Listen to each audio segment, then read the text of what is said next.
Hello students, आज हम start करेंगे अपना बिजनेस स्टडी के सेकंड चैप्टर का सेकंड टॉपिक। फर्स्ट टॉपिक आप लोगों ने पढ़ा था सोल प्रोप्राइटरशिप। आई होप आपको उसके सभी टॉपिक्स और सभी पॉइंट्स क्लियर हुए होंगे। अगर फिर भी आपका कोई डाउट है तो आप उसे कमेंट सेक्शन में पूछ सकते हैं।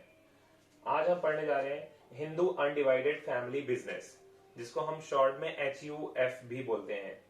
क्या होता है ये? It refers to that form of business organization which is owned and carried on by the member of a joint Hindu or HUF यानी Hindu Undivided Family under the control and direction of the head of the family who is eldest member of the family known as कर्ता।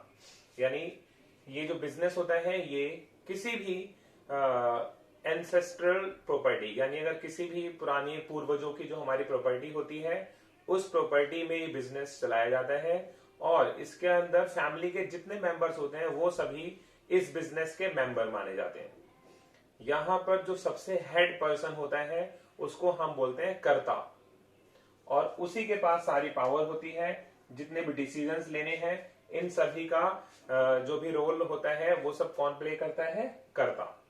यानी कर्ता ही है जो सभी decision लेगा। Profit किस तरह से शेयर होना है, लॉस किस तरह से शेयर होना है, डेट्स कैसे हमें बांटने, सब चीजें कौन देखता है? कर्ता। यानी कि जो हेड होता है फैमिली का वही इस बिजनेस को चलाता है। हाँ, अगर बिजनेस का जो हेड होता है यानी जो कर्ता होता है अगर उसकी कभी डेथ हो जाती है तो उसके बाद जो सबसे एल्डेस्ट पर्सन होता है उस बिजनेस में वो वहां का हेड यानी कर्ता हो जाता है। यहां पर जितने भी पर्सन होते हैं वो बाय बर्थ इस बिजनेस के मेंबर माने जाते हैं। अगर कोई छोटा बच्चा यानी माइनर है तो वो भी इस बिजनेस का एक मेंबर माना जाएगा, उसे भी प्रॉफिट शेयर करने का पूरा पूरा राइट है। आइए इसके फीचर्स देखते हैं। इसका पहला फीचर है फॉर्मेशन। इसको मतलब कोई लीगैलिटी नहीं है फॉर्मेट करने में, क्योंकि जो हमारा हिंदू लॉ है, हिंदू एक्ट है, उसके अंदर ही इसे फॉर्म किया जा सकता है। बस आपके पास क्या होनी चाहिए? कोई एंसेस्ट्रल प्रॉपर्टी होनी चाहिए और इसके अंदर मिनिमम 2 लोग होने चाहिए। यानी अगर 2 पर्सन है और अगर आपके पास कोई प्रॉपर्टी है तो उस पर ये बिजनेस आप स्टार्ट कर सकते हैं। एक बात मैं आपको बता दूं, टाइम के साथ साथ HUF लगातार डिक्लाइन होता जा रहा है, लगातार कम होते जा रहे हैं हिंदू अनडिवाइडेड फैमिली बिजनेस, क्योंकि ये हमारे इंडिया में बहुत ज्यादा बड़े पैमाने पे हो चुका है। तो धीरे धीरे अब ये डिक्लाइन की कगार पे है। दूसरा है लाइबिलिटी। लाइबिलिटी के बारे में मैंने इस चैप्टर की फर्स्ट वीडियो में आपसे बात की थी कि लाइबिलिटी 2 तरह की होती है, लिमिटेड और अनलिमिटेड लाइबिलिटी। और आपको मैंने समझाया भी था कि लिमिटेड लाइबिलिटी किसे कहते हैं और अनलिमिटेड लाइबिलिटी किसे कहते हैं। तो यहां पर लाइबिलिटी 2 टाइप की होती है। जो यहां पे कर्ता होता है उसके ऊपर अनलिमिटेड लाइबिलिटी होती है, यानी उसको अपनी पर्सनल प्रॉपर्टी तक भी बेच के अपने डेट्स को क्लियर करना पड़ेगा। लेकिन जो यहाँ के बाकी मेंबर्स और माइनर मेंबर्स होते हैं उन माइनर को तो चलिए छोड़ ही दीजिए, माइनर के ऊपर तो लाइबिलिटी होती ही नहीं है। बाकी जो अदर मेंबर्स होते हैं उन सब के ऊपर लिमिटेड लाइबिलिटी होती है। यानी इस बिजनेस में उनका जितना शेयर होता है उन्हें सिर्फ उतने ही डेट्स, उतने ही लॉस कवर करने पड़ेंगे, उतना ही बियर करना पड़ेगा। बाकी उनकी पर्सनल प्रॉपर्टी को बिल्कुल अटैच नहीं किया जाएगा। थर्ड है कंट्रोल। जैसे मैंने आपको भी बताया कि इस बिजनेस के अंदर कंट्रोलिंग किसके पास होती है? जो एल्डेस्ट पर्सन होता है इस बिजनेस का, यानी कि कर्ता। कॉन्टिन्यूटी, ये भी हमने यहां पे डिस्कस किया था। अगर कर्ता की डेथ हो जाती है तो ये बिजनेस रुकेगा नहीं, बल्कि उस फैमिली में जो एल्डेस्ट पर्सन है वो उसका हेड हो जाएगा, कर्ता हो जाएगा और उसके बेस पे बिजनेस आगे कंटिन्यू चलता रहेगा, रन करता रहेगा। तो ये बिजनेस खत्म नहीं होगा।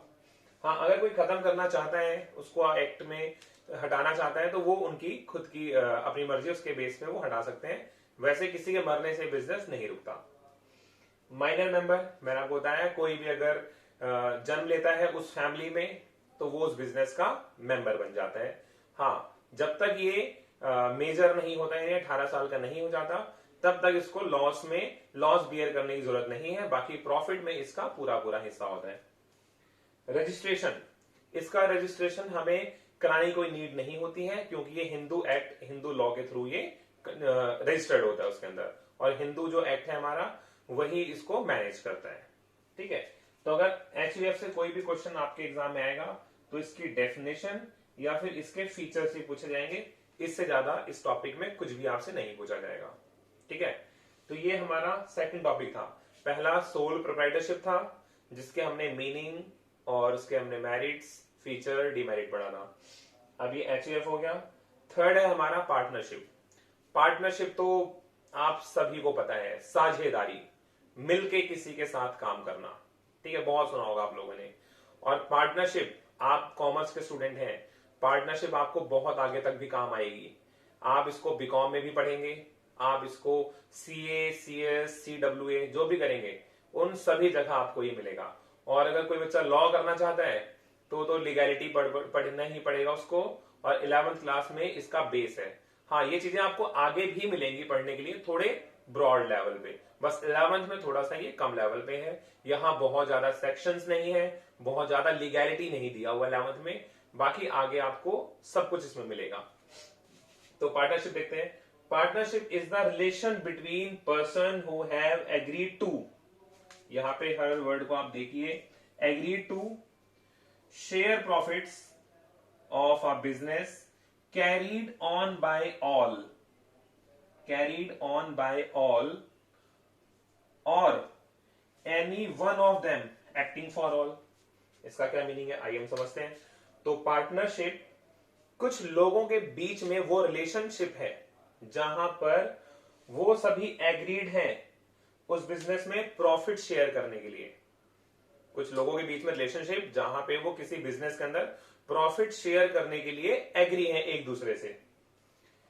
कैरीड ऑन बाय ऑल, जो बिजनेस सबके द्वारा चलाया जाएगा, यानी वहां पे जितने भी पार्टनर होंगे, जितने भी मेंबर होंगे, जितने लोग होंगे उस बिजनेस में, उन सभी के थ्रू उस बिजनेस को चलाया जाएगा।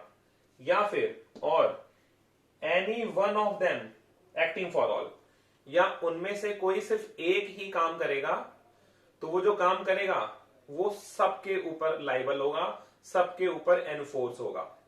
मतलब किसी पार्टनरशिप के अंदर अगर सारे मेंबर्स काम नहीं कर रहे हैं, उनमें से किसी एक ने कोई भी डील कर लिया, किसी बिजनेस को साइन कर लिया, तो वो सभी के ऊपर एनफोर्स होगा, यानी उसने सबके बेस पे काम किया, सबके बिहाफ पे काम किया है। इस बात को ध्यान रखिएगा। आइए इसके फीचर देखते हैं। पहला है फॉर्मेशन। तो पार्टनरशिप एक्ट 1932 के अंदर पार्टनरशिप रजिस्टर होती है, वहां से इसको फॉर्मेशन, मतलब फॉर्मेशन में हम कहते हैं इसका रजिस्ट्रेशन हो जाना 1932 के अंदर। यहां पे जितनी भी लीगल चीजें हैं उन सभी को फॉलो करते हुए ही आप पार्टनरशिप कर सकते हो, ठीक है। यानी लीगली मतलब ऐसा नहीं है कि आप कहीं बॉम्ब बनाने की फैक्ट्री खोल दें, कहीं आप पटाखे बनाने लगे बिना बताए। तो 1932 के अंदर जितनी चीजें लिखी हैं, जो टर्म्स एंड कंडीशन है, उन सभी को फॉलो करते हुए ही आप पार्टनरशिप को फॉर्म कर सकते हैं। दूसरा, लाइबिलिटी। देखिए लाइबिलिटी वर्ड हर जगह मिल रहा है, तो यहां पे लाइबिलिटी कैसी होती है, यहां लाइबिलिटी होती है अनलिमिटेड। यानी अगर आपने यहां पे कोई भी बिजनेस किया तो उसके अंदर अगर आपके कोई डेट्स हैं जहां आपको पैसे चुकाने हैं, तो आप अपनी पर्सनल प्रॉपर्टी को भी सेल करके उस डेट को चुकाएंगे, उसको खत्म करेंगे। तो लाइबिलिटी कैसी है यहां, अनलिमिटेड। तीसरा है रिस्क एंड प्रॉफिट शेयरिंग या शेयरिंग प्रॉफिट। तो देखिए यहां पर जो भी रिस्क बियर किया जाएगा, जो भी प्रॉफिट होगा, इसका जो रेशो होगा ना सभी पार्टनर्स के बीच में, वो पहले से ही डिसाइडेड होगा। मतलब यहां पे इन्होंने अपने प्रॉफिट और लॉस के लिए पहले से ही एक रेशो बनाया होगा। ये रेशो हो सकता है कैपिटल के बेस पे, जैसे पार्टनर ए 50,000 रुपीज उसने बिजनेस में लगाया और पार्टनर बी ने 1 लाख रुपीज बिजनेस के अंदर लगाया। अब अगर यहां पर कोई प्रॉफिट होगा तो उसको हम 1:2 के रेशो में बांटेंगे। मान लीजिए कहीं से अगर 20 रुपीज मिल गया है तो 20 रुपीज को 1:2 के रेशो में डिवाइड करेंगे, उसका एक हिस्सा ये रखेगा, 2 हिस्सा कौन रखेगा, पार्टनर बी रखेगा, और उसी रेशो के बेस पे ही ये अपने लॉस को भी शेयर करेंगे। तो ये पहले से ही एग्रीड होता है, एक पहले से ही रेशो होता है, उसी के बेस पे ये चलता है। Decision and control. अब यहां डिसीजन कौन लेगा, कंट्रोल कौन करेगा इसको, तो डिसीजन और कंट्रोलिंग की जो पावर होती है वो इन सभी के पास होती है। कोई भी डिसीजन ले सकता है, कोई भी यहाँ पे कंट्रोलिंग कर सकता है, इस बिजनेस में छूट होती है। डिसीजन कोई एक लेगा, हाँ बस ये आपस में ये लोग सलाह मशवरा करेंगे, उसके बेस पे ही फिर ये डिसीजन लेंगे। कॉन्टिन्यूटी, जैसे कोई पार्टनर, मान लीजिए किसी बिजनेस में 3 पार्टनर थे उसमें से पार्टनर ए की डेथ हो गई, ठीक है। अब बचे पार्टनर बी और सी। अगर ये चाहते हैं तो ये बिजनेस यहां पे खत्म कर देंगे, लेकिन अगर ये चाहते हैं कि बिजनेस कंटिन्यू रहे तो पार्टनर ए तो मर गया, तो अब ये दोनों क्या करेंगे, नए टर्म्स एंड कंडीशन बनाएंगे, उसमें इनका नया रेशो होगा प्रॉफिट और लॉस को शेयर करने का। उसके बेस पे फिर ये बिजनेस को आगे कंटिन्यू भी कर सकते हैं। तो डिपेंड करता है इन्हें बिजनेस कंटिन्यू करना है तो कुछ नई टर्म्स एंड कंडीशन होंगी, नए रेशो होंगे, उसके बेस पे काम करेंगे। और अगर इन्हें बिजनेस कंटिन्यू नहीं करना तो ये खत्म कर सकते हैं, दोनों की मर्जी से। म्यूचुअल एजेंसी, म्यूचुअल एजेंसी का मतलब होता है एक दूसरे पे डिपेंड होना, यानी एक दूसरे के लिए काम करना। अगर यहां पर एक पर्सन कोई काम करता है तो वो दूसरे के ऊपर भी एनफोर्स होगा, दूसरा भी उसके लिए लाइबल होगा। जैसे पार्टनर ए और बी है, इंडिया में इनकी पार्टनरशिप चलती है। ए को किसी काम की वजह से अमेरिका जाना पड़ गया और बी ने यहां पर उस नया कोई कॉन्ट्रैक्ट लिया किसी कंपनी से, या किसी कंपनी से इसने कोई नया काम कर लिया, स्टार्ट कर दिया, और बी को उसमें लॉस हो गया, यानी इनकी पार्टनरशिप फर्म को लॉस हो गया। तो ए अमेरिका से आएगा, उसने वो कहेगा कि यार आपने तो मुझसे पूछा ही नहीं और आपने बिजनेस क्यों कर दिया। तो बी कहेगा मुझे सही लगा इसलिए मैंने इस काम को कर दिया। तो ए कहेगा नहीं नहीं, अब मैं यहाँ पे लॉस को शेयर नहीं करूंगा आपके साथ, लेकिन लीगली ए को यहाँ पे लॉस शेयर करना पड़ेगा, क्योंकि यहाँ पे म्यूचुअल एजेंसी होती है। जैसे मैंने आपको बताया यहाँ पे any one of them acting for all, यानी यहाँ पे कोई भी एक सबके लिए काम कर सकता है, कोई एक काम करेगा वो सबके ऊपर लाइबल होगा, ठीक है। इसको बोलते हैं म्यूचुअल एजेंसी। पार्टनरशिप के अभी हमने फीचर्स देखे हैं, इसके मेरिट्स हैं, डीमेरिट्स हैं। फिर हम पढ़ेंगे पार्टनरशिप कितने टाइप की होती है, पार्टनरशिप के टाइप्स किस बेस पे डिवाइडेड होते हैं।